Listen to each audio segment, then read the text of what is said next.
Hey revolutionaries, I'm back from FinCon and getting back in the groove here on the North Coast, and I'm excited to bring you this week's episode with Anthony Hancovsky, where we're talking health and wellness in this digital age and about his blockchain project and company EMP.FITNESS. We go deep in this episode and explore a lot of different topics and different times of his life and the way he needed to reinvent himself from when he was living in Arizona and the mortgage crisis hit. There's just a lot of special moments in this episode.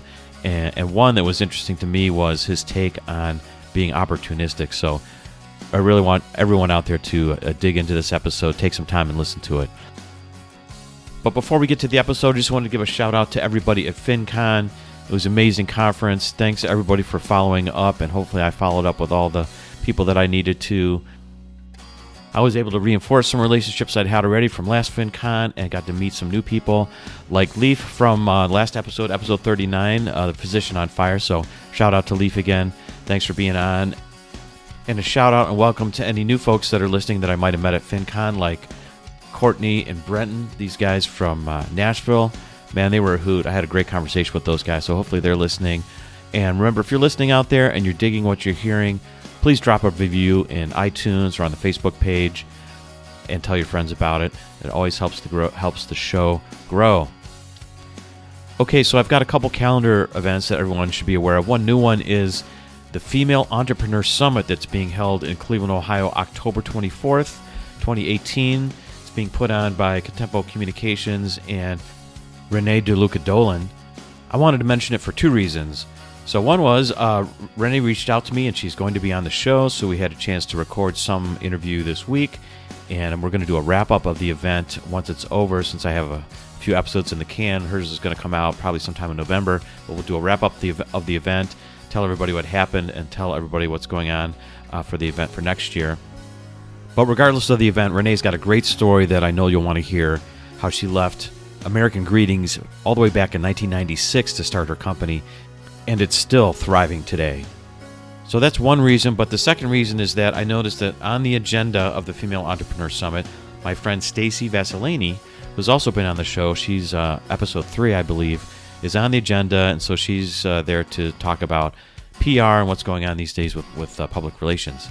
So it's going to be a great event. Make sure you check it out this year, October 24th.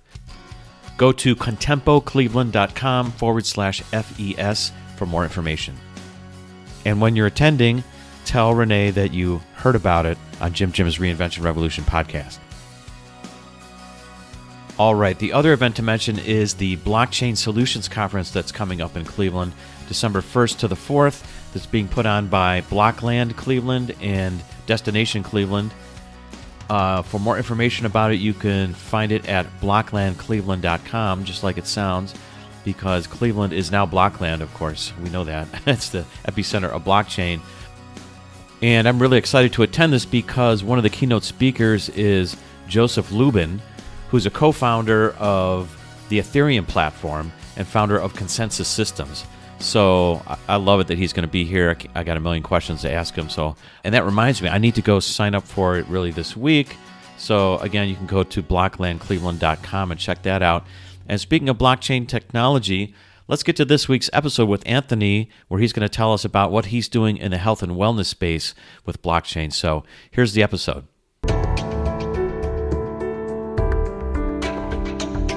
Welcome to Jim's Reinvention Revolution podcast, the show that explores reinvention in the digital age as it relates to career, creativity, and technology. Stay tuned for interviews with professionals, entrepreneurs, and creatives that have reimagined success and are making a pivot. If you'd like to listen to the entire back catalog, visit jimreinventionrevolution.com for instant access. And now, here's your host, Jim. Hey everybody, hey, it's Jim, and welcome to episode 40. Yeah, I think it's 40 now, which is crazy. 40 episodes already. We're in the fours.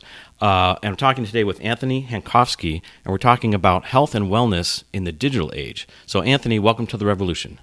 Thanks, Jim. Thanks for having me. I enjoy being here. Well, thanks for coming over, and I appreciate it because I know you're challenged for the moment with you had some like little injury or little thing going on with you? Sorry, is this okay to talk about? Yeah, sure. No Okay. worries. I'm battling a broken tibia. Okay. I actually got a fracture in the plateau about 2 weeks away from getting back on my feet. So. Oh, I see. Okay. Well, I wasn't sure if I could bring it up, but the reason why I mentioned it was because health and wellness is really important these days, right? And it's a different age. And can you explain what it means to you, what health and wellness in the digital age means to you, and what you're doing about it? Sure. So to me, health and wellness in the digital age means a few different things. And what we're doing at Everyone Makes Progress or EMP.FITNESS is we're trying to close the bridge on a few of those different angles. So the first thing, if you start looking around on the internet for different ways to get involved in fitness and other different, classes, there's things like Mind Body or ClassPass out there. And what they're calling these types of things, they're basically an application you could find on your phone that helps you locate the gym or yoga studio or stuff like that. It's called the internet middleman, right? Okay. So the internet middleman, I think, is a large spoke in the traditional model for the health and wellness industry. All right. When you start thinking about memberships and things of that nature. So they're allowing you to do some cross-training and things of that nature. What they're not doing is they're not actually changing the model. They're just removing the process of the user, the end user, going and finding the gym, and they're doing that work for them, and that's what they get paid for. I see. So there's still a membership involved, and you're only taking certain classes and going to certain places and things like that. Right. So that's one thing that I see in the digital age that's affecting the health and wellness industry. The other side of it is the new technology that's out. We're approaching right now, come the end of October, it'll be 10 years since Nakamoto made Bitcoin, right? So okay. And so mention that for people that aren't so familiar with Bitcoin, who Nakamoto is. So Satoshi Nakamoto is the creator of Bitcoin. Okay, right. The blockchain technology that's correlated with cryptography. That's right. That allows us to have digital currency.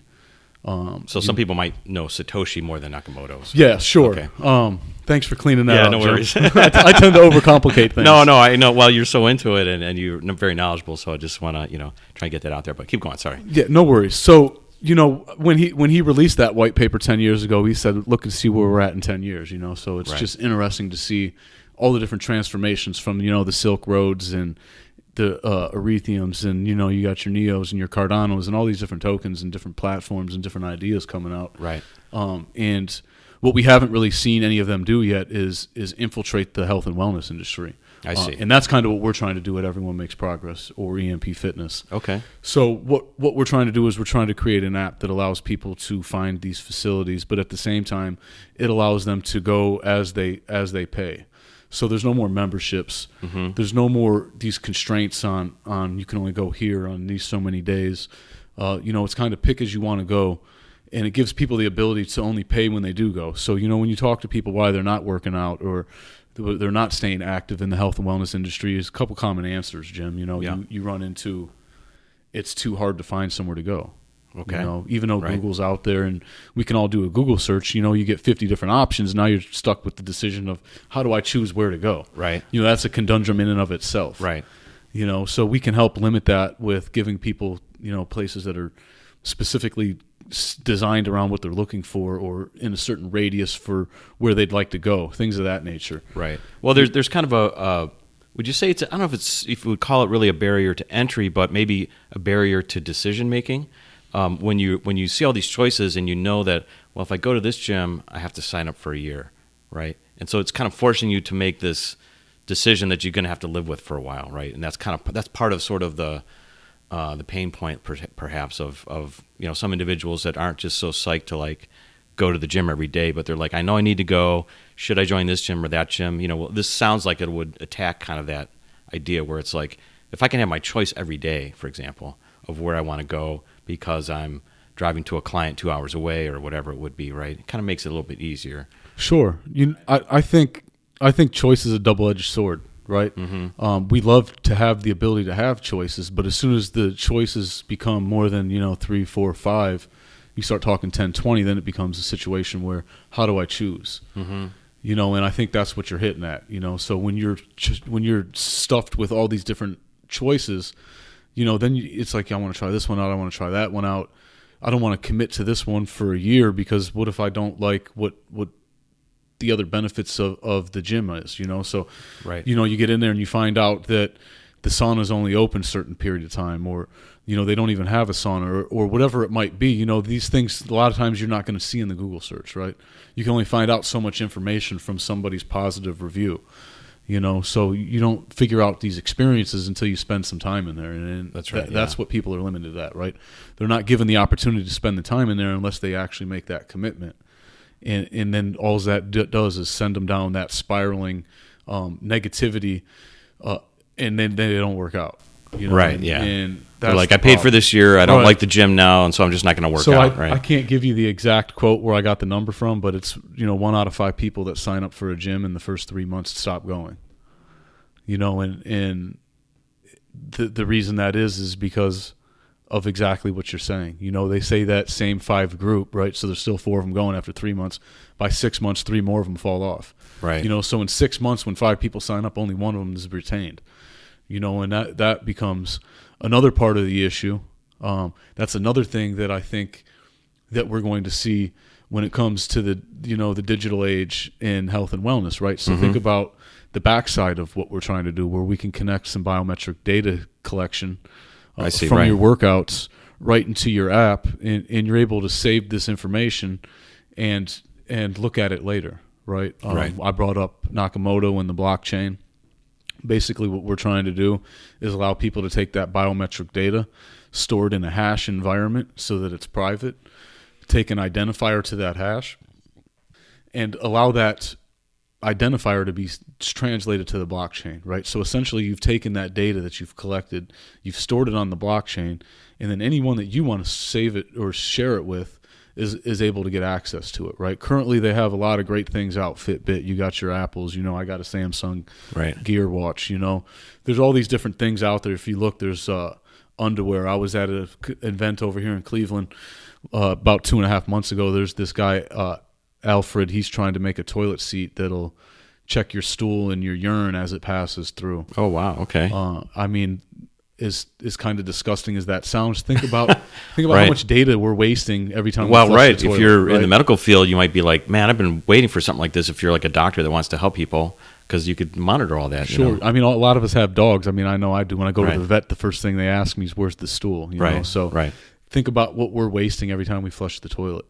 And then think about what you can do with that information, right? So when you're able to take this biometric data and you're able to put it on the blockchain in a place that's saved and secure, and it's yours, and you have access to AI technology. So there's some things working in the background that's able to analyze this information for you, because we're not doctors, we're not scientists. Right. The average user, the average gym goer is not able to figure all these things out, So we're able to add value by giving them helpful health tips, right? So imagine a gym allowing their users, hey, sign up for this app. We're going to help you manage your workout plan.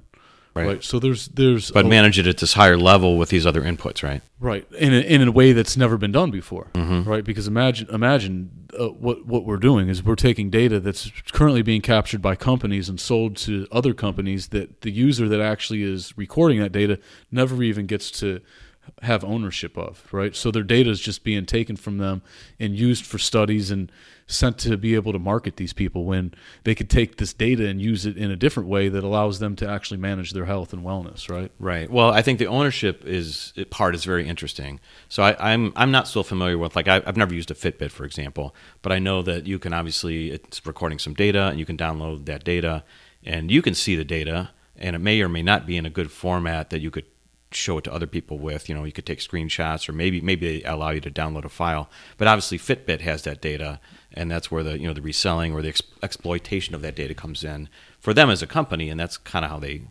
that's what they're basing their business on, most likely, or at least a part of their business, let's say. Kind of like Facebook, where it's not specific to you data, but it's general data about populations and such that advertisers or health people would be interested in.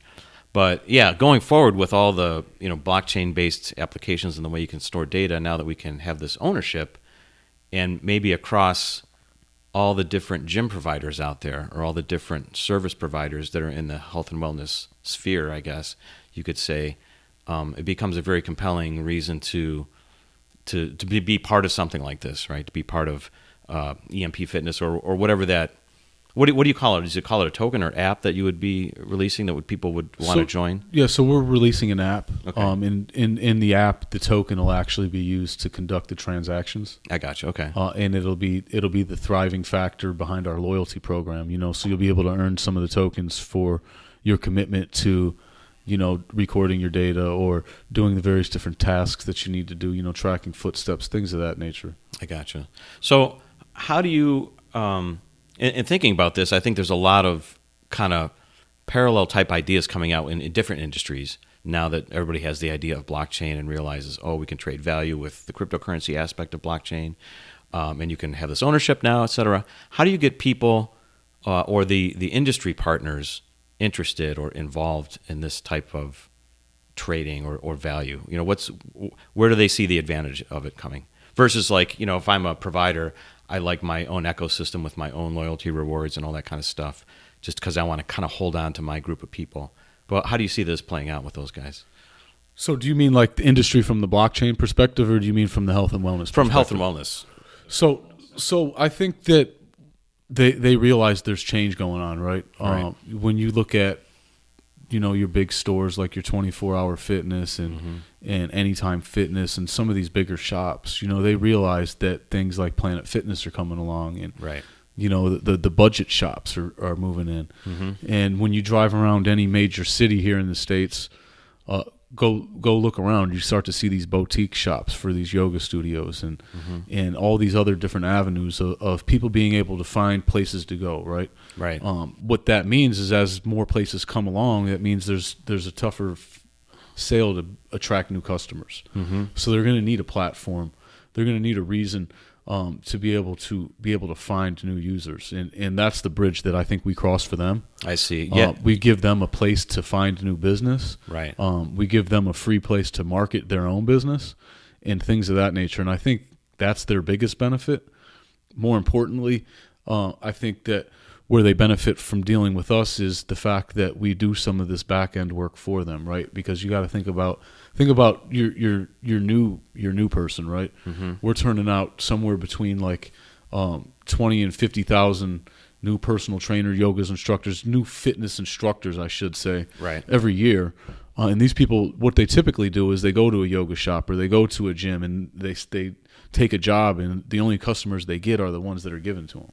Right. And then they got to try to find ways to bring customers into that shop to make a piece of that, right? So we give these people a platform and an opportunity to actually start doing that business on their own, because they don't need to look for a shop to find them their first couple customers. They can just advertise in the app, and as they get a following, or as they, establish some ratings in the app, then they're able to go ahead and grow their business, and through the calendar and the other different attributes that we're allowing for people to use as tools to manage their business, this will help them keep their business organized, I see. Well, yeah, it's interesting. I think you're right. It's going to work in these two different respects. So one, like you just said, is the kind of solopreneurship world that the internet has at scale, and that blockchain is kind of unleashing right now. I mean, it's really very interesting. It's never been before like a time in history where you could start your own business and leverage and monetize your own specific talents. So I think that's a cool part of it.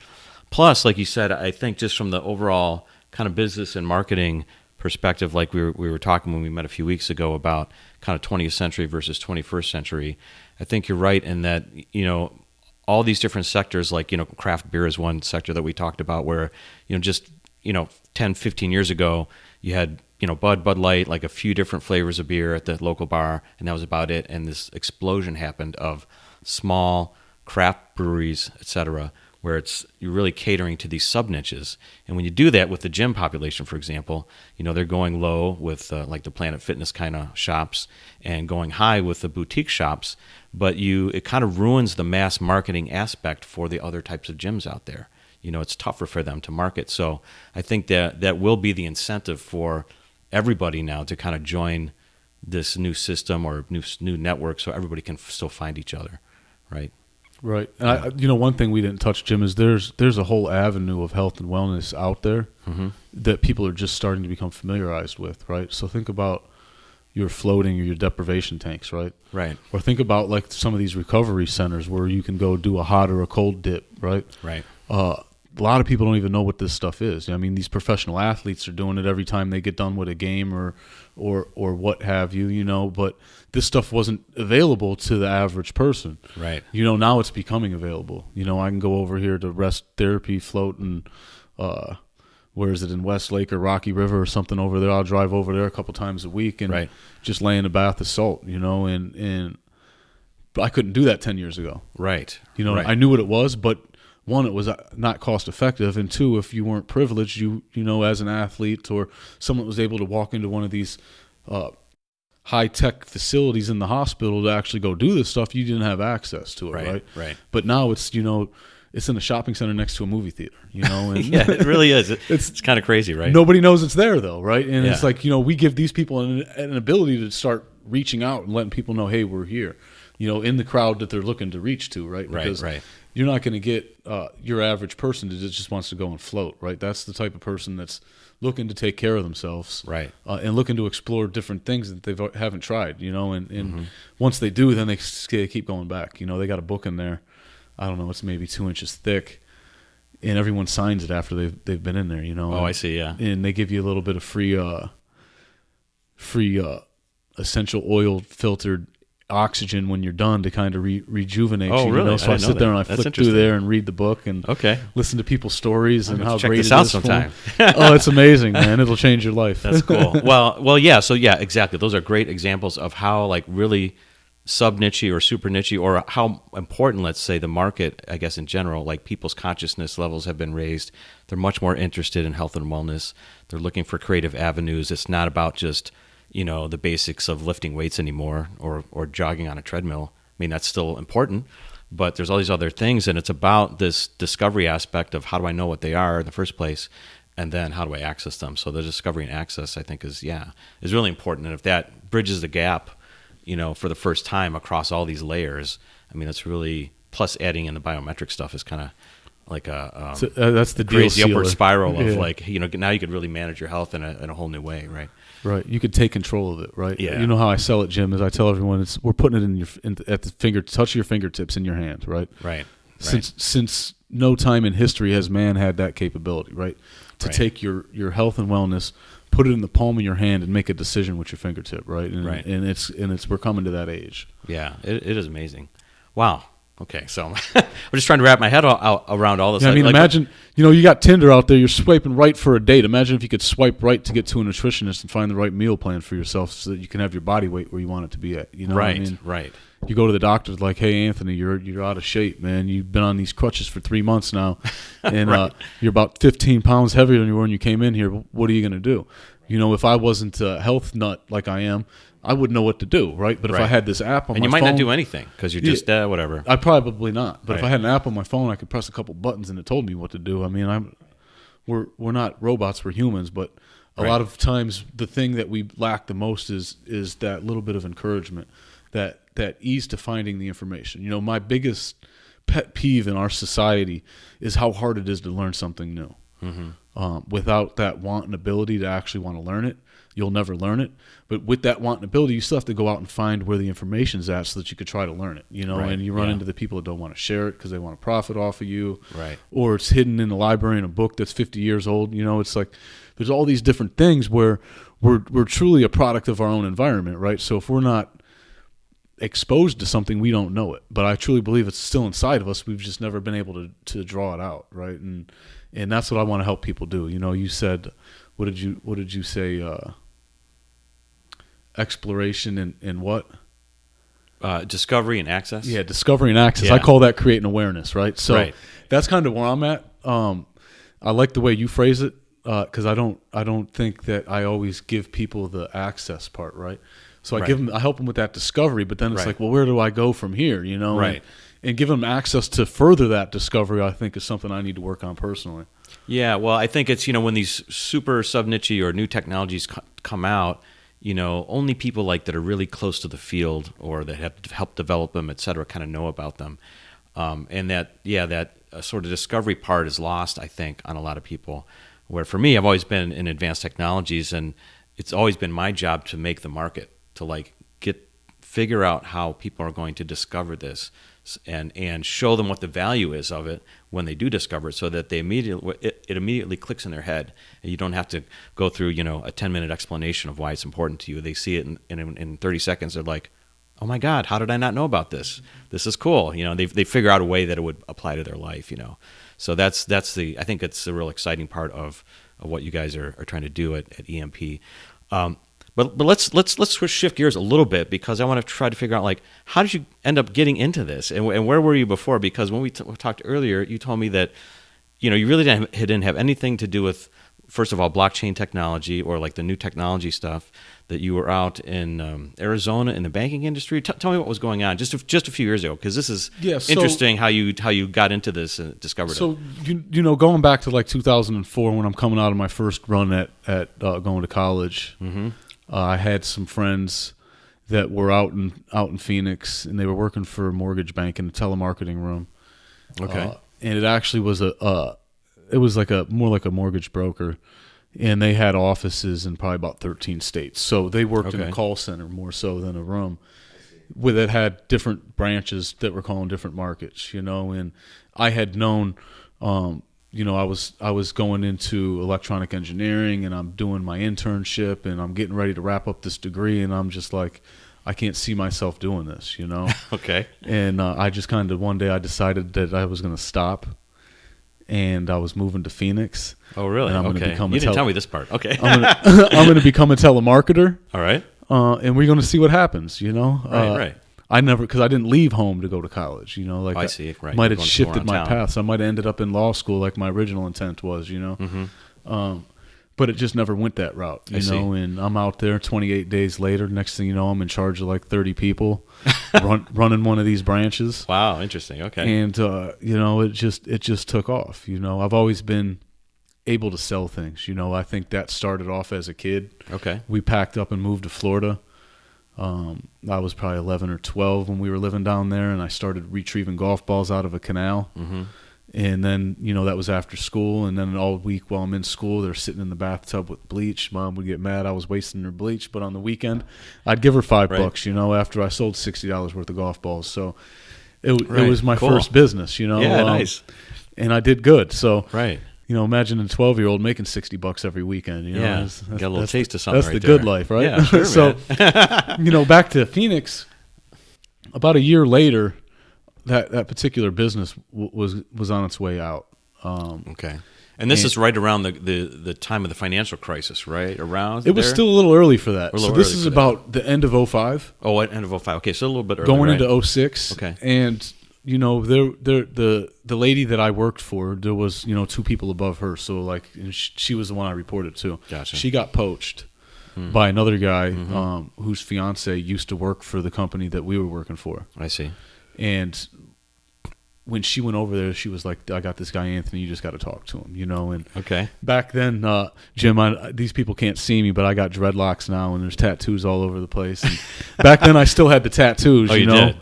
They weren't on my hands yet, just on my arms. Okay. I was asked, after I got the job, I was asked, even though on Fridays it's like short sleeve day, can you still wear long sleeves? Oh, really? And I got a tattoo going down my left leg all the way to my ankle. Right, and they're like, you got to wear pants and you can't wear shorts. And, and when I met the owner of that bank, I had cornrows and I'm in this suit. So I probably didn't look too appealing as a loan officer. And, we sat in there and we talked for, I don't know, he didn't even take my resume, but we talked for, I don't know, an hour and a half. Right. And when I left, he's like, I gotta talk to my partner and we'll see what's going on. He called me a couple hours later and gave me the job. Okay, cool. A week later, I had brought some of my own leads in because I was already doing this type of work. I see. And I closed a loan in the first week. And, there was a company meeting. And in that company meeting, he was kind of trying to fire up the staff. And, here's this new guy. Right. You guys see what he looks like. I didn't even want to hire him when I seen him. But I talked to him and I thought to myself, how can I not hire this guy? Right. And, saw something for sure. That's what got me into the mortgage industry, in 2008 when we took that hit. Yeah. So did I. Right. You got to think I'm a young guy at that point in my life. I'm in my mid-20s. I don't know what I'm doing, Right. And that's got to be like I got a bankroll a real shock. Yeah, I got a bankroll, and it's like you kind of do whatever you want to do, and it's like I never grew up with the right wolf pack, right? So I never had that guidance or this is what you should do or throw your money over here. It was just a free for all, you know? Right. I was too busy hanging out with the Phoenix Suns players and VIP bars than trying to invest my money back then, you know? And you learn that lesson the hard way. Sure. You know, so I took a beating like everyone else. I came back to Cleveland. Yep. And I started a company with a friend of mine where we bought a couple properties and we started renting out properties and we were going to play the landlord game, you know? And that just didn't work out. The partnership part of it, not the business side. Gotcha. So I went off on my own foot, and through that I did a little bit of the landlord game on my own, and I just started doing home renovations, you know, and over the course of the years, you know, I just took a phone call on the way over here. Someone wants me to come do a renovation in their bathroom. You know, I don't even, at this point, we're talking the reinvention. This year I've stopped with home renovations, but they still call. And those ones that still call, I'll still do. I mean, I'm not shy about taking the money, you know, and I enjoy the work. So. Yeah. As long as you're having but fun the reinvention, you know, it happened when I came home. You know, it was like, what am I going to do? Yeah. You know, maybe it happened before I came home because I started a company in Phoenix that I subsequently just closed as soon as I started it. Okay. Because, you know, I started it, then the collapse happened 2 months later. Right. And I was going to start buying some properties and, you know, renting them out or flipping them out there, and then it just never took off. Right. So I came home, went that route, and it took me back to the high school years of going and helping my stepdad build decks and things like that. And, Okay. Right. You know, it was some things I didn't know how to do, and I'd bring a guy over and pay him $400 and he'd lay tile. Next thing you know, now I'm a tile expert, you know? Right. So it's just been a crazy ride. Yep. And through that journey, I ran into a guy named Frank Amato, who was just retiring from doing some commodities trading, and he was heavily getting into angel investing in these early on stages of these companies like Ripple and some of these other, you know, I think he's a part of Uphold and you know, that's a digital wallet. So he's involved with all these other companies, and you know, they bought a 5,000 square foot house, and I probably worked in 3,000 of that. Oh, I see. Okay, that's right. You told me that. So you work for him, and I'm working for obviously him. Obviously, this relationship developed between you two guys. So we're chit chatting. Frank's a wonderful guy. His wife's fantastic. She cooks great, you know. And next thing you know, we're sitting around dinner time. Every day I get done working, we're drinking bottles of wine, and she's cooking us food, and we're talking blockchain and Bitcoin. Okay, you know, and I'm like, yeah, I remember seeing that in 2013, and the guy stole it off of the late night show, and then he sent it back, and it was like this big ordeal, you know. And we talked about it for a couple years, and then it went away, you know. And now here it's back on the scene, right? You know, and I think when we were talking, I think Bitcoin was like around $224, and I was going to buy 10. I was going to buy 10 of them, and I never did, you know. Yeah, right. So then we fast forward. Somewhere May of last year, Frank calls me up, and he's like, hey, Anthony, I got this guy down here. He's trying to give me the runaround on some electrical work. He wants like $300. I think he's trying to rip me off. Will you come look at it? Okay. And, you know, by then, me and Frank have done a couple real estate deals together. So not only are we friends, but we're business partners. And sure, Frank, I'll be down there. You know, I think I went down there that same day. And I took a look at it. He's like, well, what do you think? I'm like, man, $100 and $20 in parts, and we're ready to go, you know. And we went over to Home Depot, got the parts. I think an hour later, this hot tub's bubbling, you know. And he's like, well, what are we gonna do? You want that $100 or what? And I'm like, yeah, just give me $100, Frank. You know, he comes back with a beer. I think it was a Blue Moon with an orange in the glass. You know, he likes to keep it fancy. Oh, nice. All right. And treat you right. Looks me in my eyes, and he goes, well, what if I just give you 300 in Bitcoin? Because that other guy was going to take 300 from me anyways. Oh, interesting. You know, and I'm like, I'm an investor by life, man.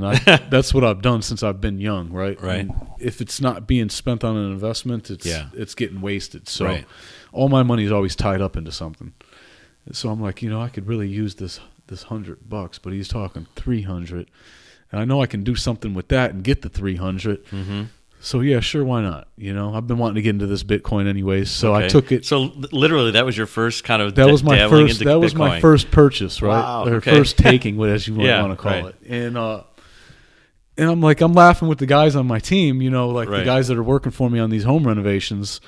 I'm laughing at them about it. Like, I got this thing. None of them know what's going on. I'm trying to. And are they laughing at you? Like, we're laughing together, right? Because at this point, like, right. I know what it is. I understand it. Yeah. But I hadn't figured out how to teach other people or tell other people about it for them to understand it. Right. Because I had just learned from Frank. Sure. Yeah. How to understand it myself, because Right. we were just talking when you're talking about this information being out there and nobody wanting to tell you. We got this big problem in the blockchain space right now where there's not enough devs because not enough people are willing to share the information. You know what I mean? Mm-hmm.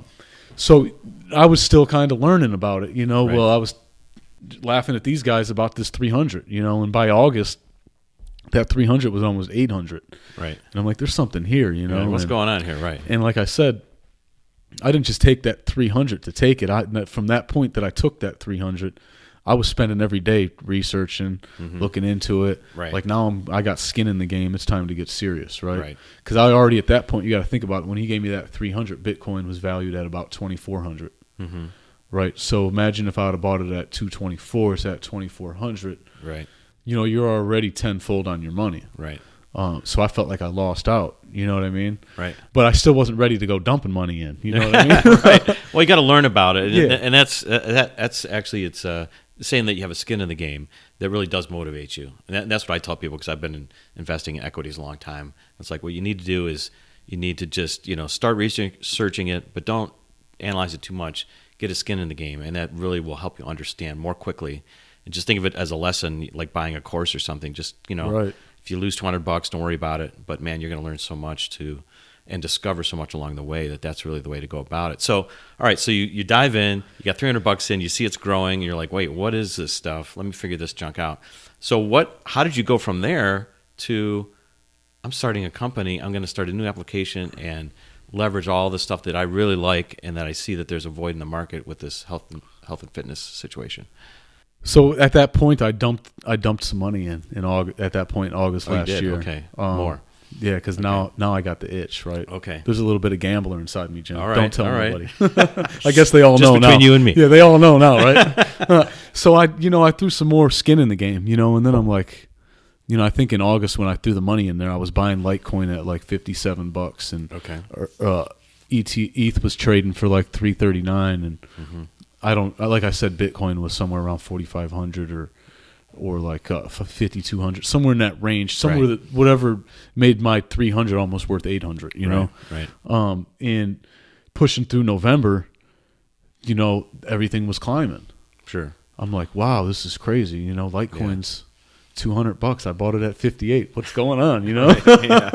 That was quite a wild ride. And Frank's in my ear. I'm like telling Frank, like, hey, I'm calling Frank up. Hey, Frank, I got 1,000 XRP tokens. These things are going off. He's like, yeah, I don't even own any. I got some equity.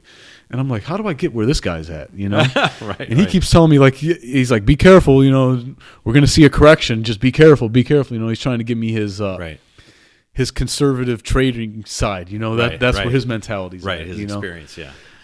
And at first I didn't want to hear it. I told him, I think I sent him an email back like, yeah, when I get where you're at, I'll stop, But it's like I'm not an idiot. I've always succeeded on knowing who's smarter than me and then listening to him, right? Yeah. So I started to say, all right, well, I believe Frank, but I'm going to take this. So the first thing I did, Jim, was I took out what I put in. Okay. That's so now good. I'm no longer exposed, right? Right. And I took out that 300 Frank gave me. Okay. All right. That's good. So now I'm sitting on profits, and then I watched that grow into December, and I'm like, man, this is nuts. And while that was going on, I'm trying to figure out what I was going to do if I did exit. I see. Because I still got the itch. If I do pull out, Right. I got to figure out a way to leverage something, right? Right. So I'm like, what are these ICO things? Right.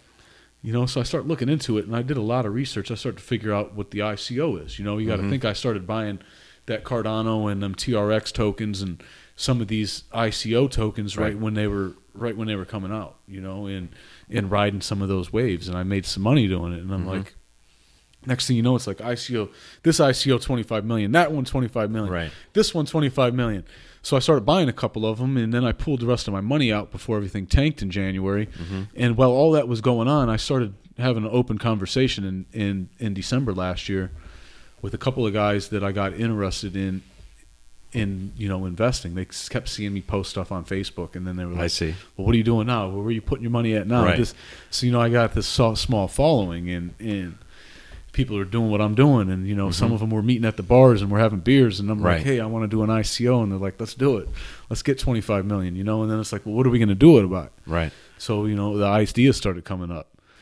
And personally for myself, I had a couple of good ideas.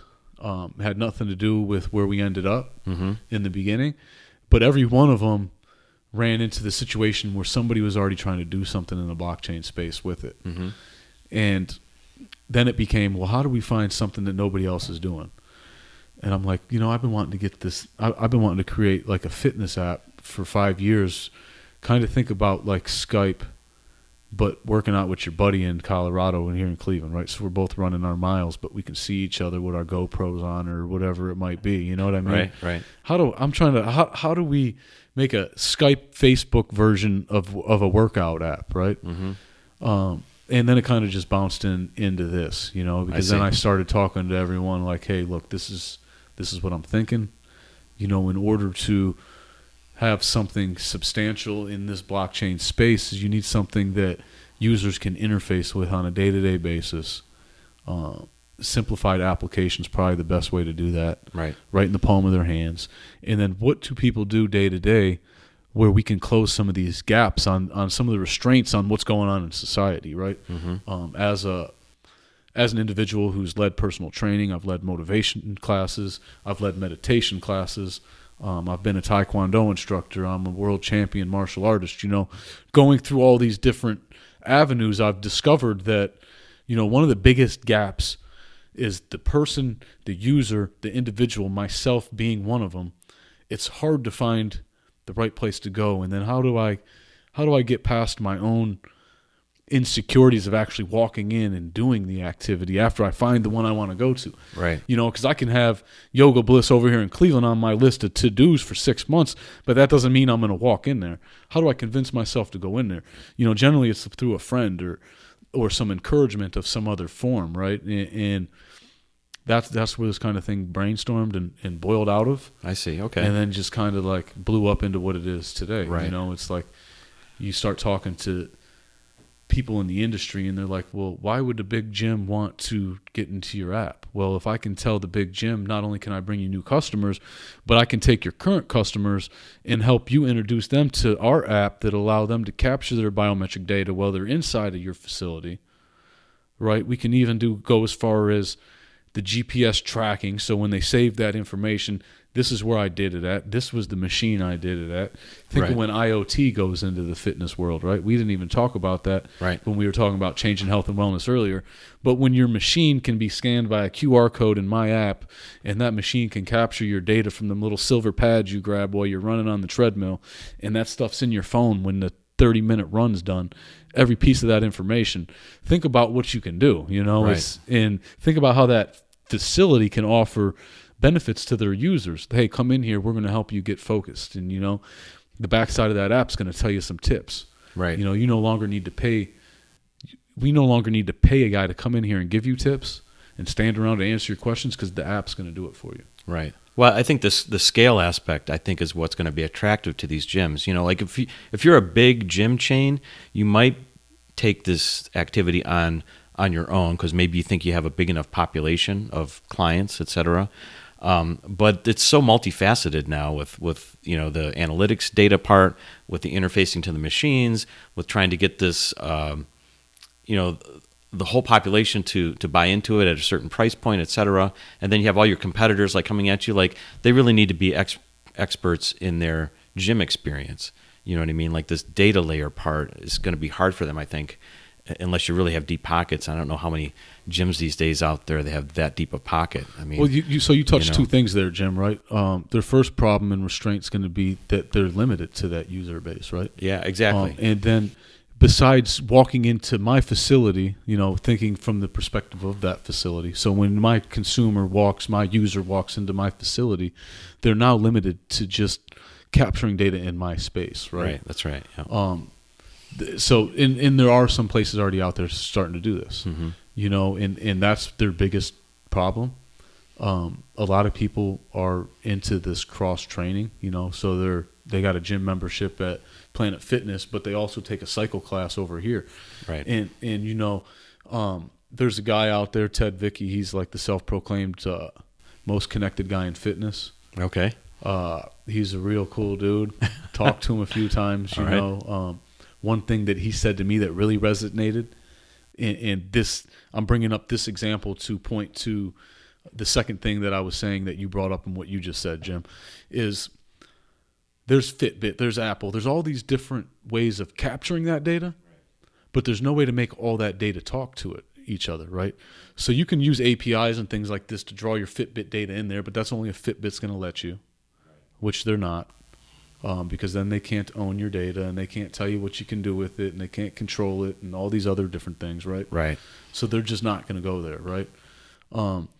And that's point two I was making. So the gyms are going to have the same thing, right? They're going to have all these users that's just their users can only do their one thing, and then it's how do they do this cross pollination, sort of say, right? Right. And Ted's big point was when someone figures out, this is us, right? EMP.FITNESS. When we figure out how to let all these different devices talk to our app and close that gap, we allow everyone to be able to capture their data anywhere and use it for whatever purpose they want as an individual. Yeah, so you have the full picture. So as an individual, you have the full picture of really what's going on with you, not just, well, when I go to this gym, I have these stats, or when I wear my Fitbit, I have those stats, kind of thing, right? Right. And think about it. Like, so say your gym, we'll just call it Anytime Fitness. I think they're one of them working on it. Mm-hmm. I could be wrong, so don't quote me on that. Well, I'm sure. Say there's an Anytime Fitness app doing what we're doing, right? Right. Like I said, that's all their user can only use that, right? So they got to use their Anytime Fitness app. Then they got to use their Fitbit app. Right. Then they got to use their Cycle app. Then they got to use this other. They got 10 apps, and then how they gonna make all these apps put all that data together to get the best helpful tips possible? Right.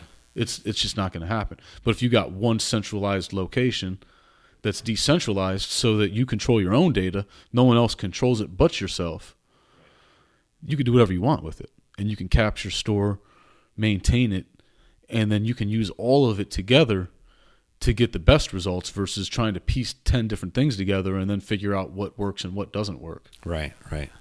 Well, yeah, it's exciting. I'll say that. It's amazing that this technology is available now. It's amazing that people like yourselves and EMP.FITNESS are diving in, full force and just, you're going to, trying to figure it out and bring this whole world together. So it's really interesting. We got a few minutes left before we get out of here, but there's always a few questions I like to ask people that come on the show before you get out of here. Grilled, so get me. Okay. Well, one is in just thinking about all the capabilities that this new technology is going to offer. Is there something about technology and getting into it that is that gives you some pause, or that you're struggling with, or that you think is a little bit overwhelming? Or maybe you just see massive opportunity in it. How are you thinking about technology being kind of a little bit new to it the last few years, I guess, diving into the blockchain stuff? What are your thoughts on that? So if I said there was no issues, I'd be lying for several reasons, right? But let's just cross the main bridge here, right? Okay. Jim? So the biggest constraints in anyone in the blockchain space is suffering from these same constraints, right? This technology is so new. Mm-hmm. Things are changing so quickly. And then the other side of it is, because it's blockchain and cryptography is involved, and there's these tokens that are these digital assets, and so now the governments want to get involved, right? Right. So you have the restraint of trying to follow the rules that the government's creating. I might be working on something today, and next week they come out with this new regulation, and now I got to change everything. Right. We've ran into that problem once already. Just watching them with this security versus utility token, right? I see, right. This conversation's still ongoing. The government has now acknowledged that they understand there's a difference, but they can't classify what the difference is, right? So how do we go forward, right? Right. It's it's a thin line to walk down. So, lawyers and legal questions, and that becomes our biggest constraint, trying to figure out new technology, make sure it's secure, mm-hmm. and then also make sure that we're staying within the regulations that are coming out as you're trying to develop this new technology and stay with all the fucking regulations. It's just a clusterfuck, excuse my language, to try to it's a brain map of its own, right? You got to sit down, you got to put a bubble in the middle, and all these other lines going over here, and then you got 20 lines going off the next one. Right. Next thing you know, you got to you drew it on your wall in your living room because you ran out of space on paper. Right. And you got this big brain map, and you're trying to figure out, how do I solve this problem? And it takes hours and hours and hours and research, and that becomes I think the biggest restraint. Right. No, it is, and you can see evidence of it in that a lot of these new ICOs or projects are taking off in foreign countries and not in the U.S. for the moment, because they can't figure out the regulation part. And so they're like, well, we'll go to places right now where there isn't as much regulation or as much oversight, so they can still keep developing their technology. Do you feel like that's a limit for you here in the United States right now in terms of trying to roll this technology out? Are the regulations so unclear that it's kind of thinking, you need to choose different markets for the moment? I'm just curious. Because there was this big splash of ICOs. There's a big gap there, and I'm sure if you asked 100 people that question, you're going to get 100 different answers at this point. I think to argue that as someone that's trying to support business in America, that I would stay here and fight through the struggles just for that alone. Okay. How are we going to change the atmosphere here in America from an economic standpoint if we're not taking the same steps as the rest of the world where economics is going, right? Right. And business and e-commerce is definitely going into blockchain and crypto. Right. So we have to play a role in that somehow, right? So to be chased out of the country because I'm scared would be ridiculous in my mind. Okay. I'd rather stick it out and figure it out. So that's kind of why we're here. Most of these companies stateside will go set up a presence in Delaware and then form another entity and operate under that other entity in the other state, but the main entity's out of Delaware. And there's just all these different pieces of these puzzles that people are trying to put together to try to figure out this regulation maze. I see. I think a lot of companies that are taking their blockchain stuff out of the country are more of these security tokens.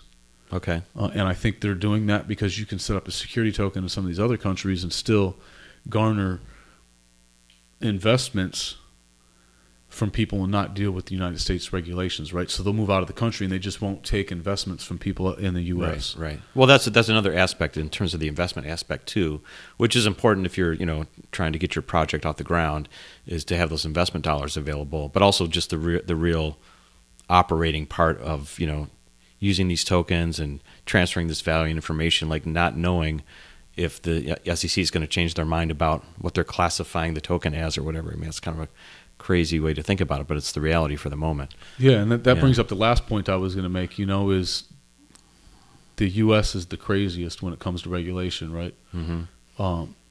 So you don't see people going to like communist China and starting their blockchain company because they already know what direction that government will go with their regulations, right? Mm-hmm. Over here, we don't. We it's so unclear. Right.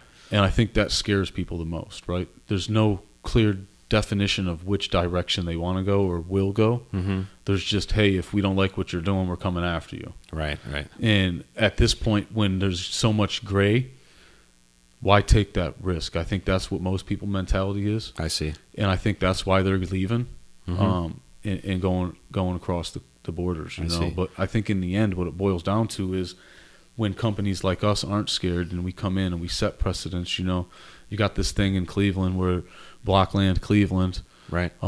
It's slowly pushing into Columbus and Cincinnati, and there's conversations all over the state now, and right. They're working on creating a docket specifically designed around blockchain stuff, right? So we can start to set precedents on blockchain. Yeah, the local right? government is moving fast here, I think, relative to other states. So when we start to establish blockchain law, especially in the state of Ohio, and we're operating out of the state of Ohio, now we're starting to help set precedents throughout the country, right? And that kind of helps as well, So I'm trying to have people on our team be a part of, if it's not the process, at least the conversation, so we kind of know which direction things are going before they actually happen, or have a little bit of push towards where they do end up. Right.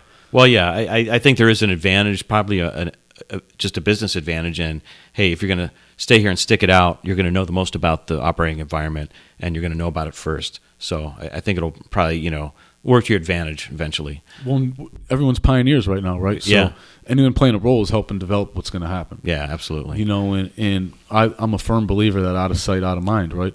And that comes with our words. So if we don't share our words, nobody hears them, and then no good ideas get shared. And right. That's part of my thing, you know. If you go look on like my Twitter, I'm Academia Sociana, which means, you know, creating awareness. So that's what I've been trying to do for a long time, you know, and that's kind of why the fitness thing resonates. You know, I want to help people understand how to eat better, how to work out better, right. how to take care of themselves better. And, you know, and this is, we were talking, laughing before we fired up about, you know, being in that purpose and meaning point of life, you know, and right. that's what mine is. You know, I want people to find the information that they don't know how to find, and mainly about becoming more healthy, right? Because when your mind and your body's right, just everything else in life goes along with that. Absolutely. Well, speaking about that, and speaking about being pioneering in this space, it leads into my next question, and that is, you know, as you go along in life, and as you've, you know, really transformed yourself and reinvented yourself over the last, you know, let's say 4 or 5 years, how do you keep your mind open to reinvention continually? Like, because you know the space is going to change, it's going to throw you for loops, it's going to throw, like, you know, just crazy things at you. How do you? Is there anything special you do, or tips you can kind of, you know, give someone out there about being able to reinvent yourself? So one tip, I was probably nine. I want to say I was 19. So okay. 17, 18 years ago. All right. I'm sitting down with my tattoo artist at the time. Okay. And he just opened up his first shop. It's called Voodoo Monkey. It was actually the first shop in Cleveland that didn't have to get weekly permits to actually be a tattoo shop. So it's like the first weekly permits you used to have to get? Oh yeah, it was like the first real tattoo shop in Cleveland. Gotcha. And he's giving me tattoos, you know. And Dave was a real cool guy. You know, I'd be sitting there for hours getting stabbed by his needle, you know, and we would be having these deep intellectual conversations. Right. And something came up at one point where I was just talking to him about how he got to where he got to, you know, because I started getting tattoos from Dave when he worked at G&G over in Willoughby. All right. And then I watched him open up that shop, and, you know, if you go over there now, he's in a bigger section of the same building he was in, and this thing's just blown up, you know. Right, yeah. And back then I'm having this conversation with him, and I'm like, I always knew somewhere in me that I was going to own my own business. Okay. You know, be an entrepreneur. All right. My grandma told me before she passed away that she asked me what I wanted to be when I was like 6 or 7, and she said I shrugged my shoulders and said, I don't know, I'll fall into it. You know, okay. So right. That's just kind of been my attitude, you right. know. And when I'm talking to Dave, he was like, I asked him how he got where he's at, and he said, all I've ever done is just taken advantage of opportunities, right? So that from that day forward, I set out to be an opportunist. Okay. Whether I failed or succeeded, it didn't matter. And it became more about, who am I going to trust to follow the opportunities from, right? Right.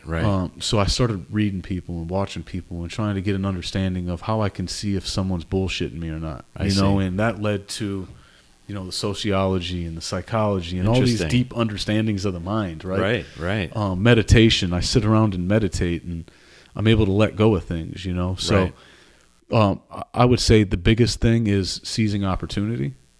The next thing is having this simple understanding. I learned this from a high school friend. My first real girlfriend broke my heart, and you know, one thing he told me when we were having these deep intellectual conversations about that is simplicity and acceptance, right? So I found it to be very comforting to be able to accept things as they are, instead of trying to make them what I want them to be. Right. Which makes life around me simple. Right. You know, and if life around me is simple, I'm always being able to have my identifiers out there for these opportunities. You know, and I've never been a trend follower, more of a trend setter. So I'm always trying to figure out what's that next move, kind of like we talk about, you know, like where's things going to be at in 30 years? Like, you know, my whole goal with what we're doing is not like, hey, let's change health and wellness today. It's like, let's see what happens if we change it, where people are really at in 30 years, right? Yeah, right. If I can show you a way to be healthier, what are you going to do with that information? And if you use it, how is it going to change the world around us in the next 20, 30 years? Right. And instead of seeing obese McDonald's eaters walking around, we're going to start seeing people running around and riding their bikes, right? We're going to have less pollution because people are going to work out and ride their bike more than they're going to want to drive their car. Right, absolutely. You know, so these are the types of things that I look at. Okay. And when I see the opportunity, and I can identify a path that's usually complex, Mm-hmm. I sit down and I find a simple way of execution, and then I make that transition. And that's how I do it, Jim. So All right.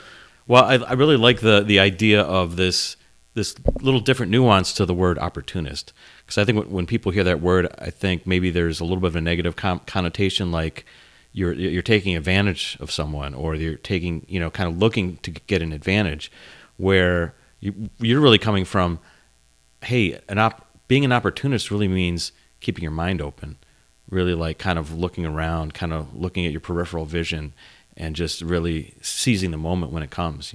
I think that's a really interesting way to think about it. So I think that negative connotation comes from the fact that most people are able to look around and they can identify these opportunities, right? Mm-hmm. But it's the fear of the change to go down that path that creates the negativity, right? Because then it's not about, well, let me go explore this and see what happens. That's my approach, right? Yeah. Their approach is more like, oh, that's probably not for me because this, or this, right? And then when you have that negative mentality, there's no way to approach it from a positive perspective. Right. Yeah, exactly. And I think that's where we get tied up. I was actually just talking to my girlfriend earlier about a book called Who Moved My Cheese. I don't know if you've ever read that book. I know of it. Yeah, it's a management That's what book. everyone always says, that they either read it or they know of it, and Right. And I think it was my first stint in college. I had an English I think she was an English teacher. I couldn't remember earlier either. I still don't remember, but she was like English or something to do with that type of environment. Gotcha. And she kept giving this book to people, and they would have these little sidebar conversations in the hallways, and I'm like, what the hell's going on with this book, And so I finally asked her about it, and she was like, yeah, it's about dealing with change. And I'm like, when I asked her about it because I watched someone give it back to her.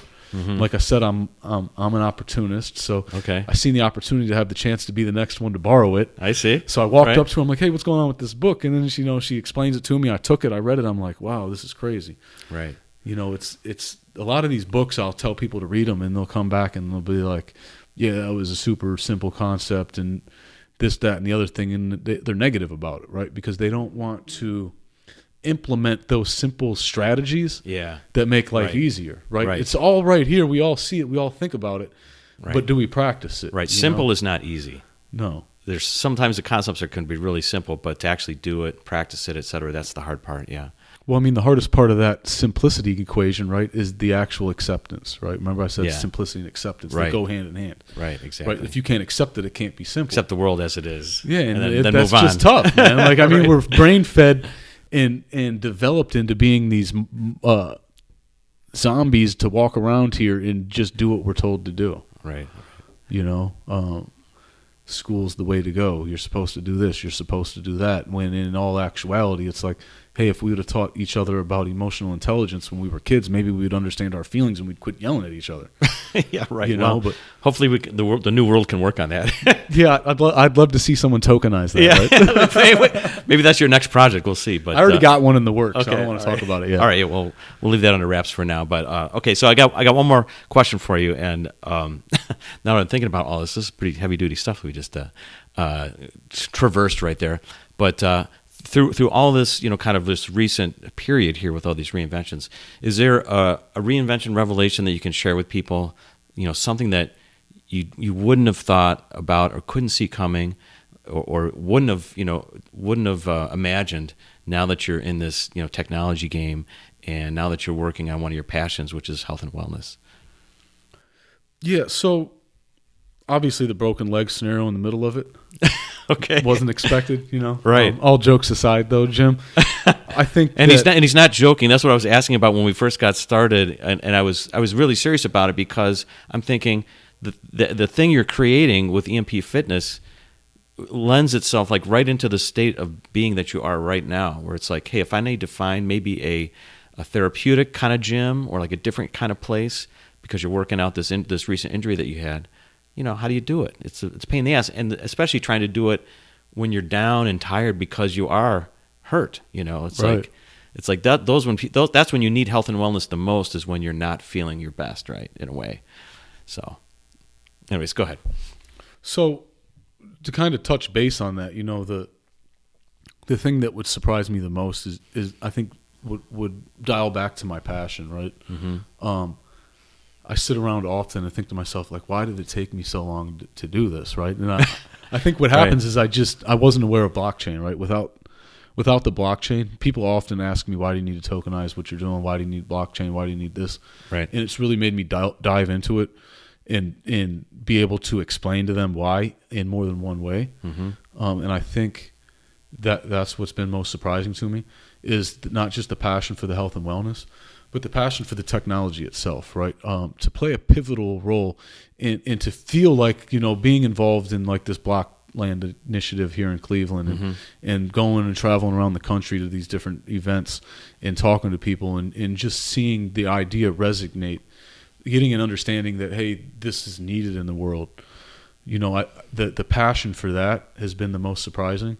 On those days where everyone has those days where like, what am I doing? Right. Especially when you're doing what's my life about? When you're doing a startup and nobody's making money and you're working for free and you still got bills to pay. I'm hobbling around on a broken leg and I'm trying to figure all this stuff out. And it's like I wake up every day and it's just like this burning passion inside of me, and it's like that's why I know what I'm doing is the right thing to do. Right. Because it's just everything in the universe points towards that direction, so I gotcha. That's what's been most surprising.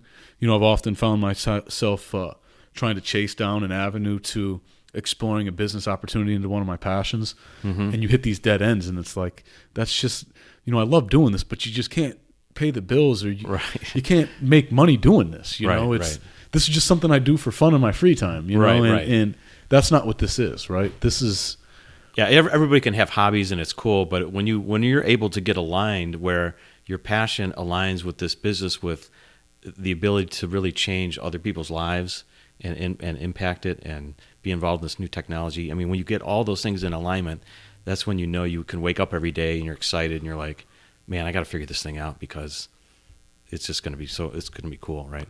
Yeah, and the last tie-in here, Jim, is going to be probably your favorite part of the conversation, right? Because you're real big on this reinvention stuff. So with that, what I just said, the reason that it was so surprising for me is because that in and of itself was a reinvention, right? Right. Because I had that same burning desire and passion for these home renovations, right? The ability to do something different every day. I might be doing roofing, or I might be doing siding, or I'm doing a bathroom renovation, or we're doing a complete home renovation.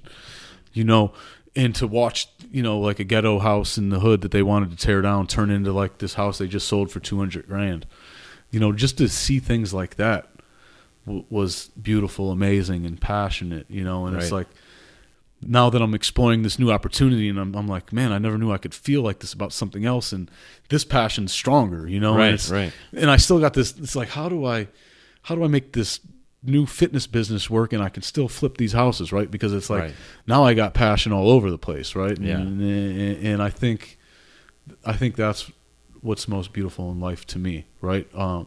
We have all the ability in the world to do different things. We just choose to wake up, go to work, do this, do that, be a robot, right? And through my reinventions, in 2008 when that mortgage industry collapsed, I've never had another job since. Yeah. I don't know many people that can say for the last 10 years of their life they've been out earning a living on their own. Right. And that's the glorious thing. You're like, how do you keep reinventing yourself? Well, I got to, or I got to get a job, right? Right. Well, maybe now that you know different and you know better, you don't want to go back, right? Yeah, and that keeps you rolling. Hey, I'd rather figure out part 5 of Anthony than get a job, right? That's right. Well, I love that, man, Anthony. On that note, we've run out of time. I got to get out of here, and I love ending on that note, by the way. But if people want to learn more about EMP.FITNESS or get in touch with you, where would you send them? What should they do? Where do they go? Yeah, just type www.emp.fitness. Okay. I am the CEO. If you want to reach out to me, got any questions, concerns, comments, you can get me at Anthony@emp.fitness. Okay. Shoot me an email. I'm not shy to talk to anyone. I love this stuff. Okay, cool. Well, Anthony, thanks for being on. I really appreciate it. No worries, Jim. Hey, thanks for having me over. All right, cool, man. Thank you for listening to Jim's Reinvention Revolution podcast. If you want to hear more, join our mailing list at jimjimsreinventionrevolution.com. See you next time, and remember, the revolution has just begun. So dig in, embrace the process of reinvention, and start realizing the success you've always dreamed of.